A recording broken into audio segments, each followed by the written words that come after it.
Un homme évitant ne sait pas aimer. Il souffle le chaud et le froid. Il te fait croire souvent que tu en demandes trop. Et quand tu décides de partir, tu penses qu'il va changer, tu penses qu'il va se réveiller, mais non. Il ne te court pas après, il te dit bah ok, parce que pour lui l'amour, c'est un danger. Et donc te courir après, bah c'est perdre sa liberté. Mais toi évidemment, tu te demandes mais pourquoi il m'écrit pas? Pourquoi il me court pas derrière? Je suis sûre qu'il s'en fout de moi. Tu te sens rejeté, tu te sens abandonné.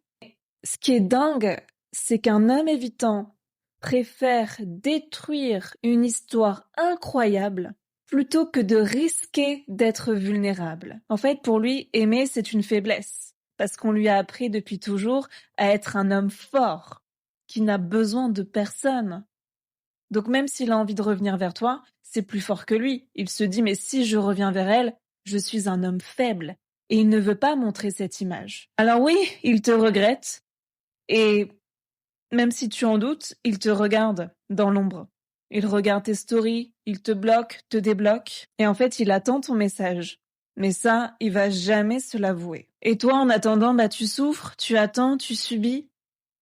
T'as l'impression de pas compter pour lui. T'as envie de lui envoyer ce message.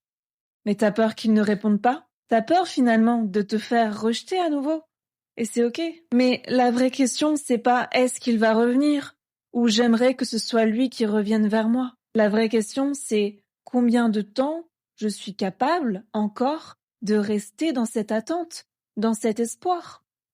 Parce que là, pour l'instant, bah, tu n'arrives plus à vivre. Tu es comme bloqué. Dis-moi si tu te reconnais dans les commentaires.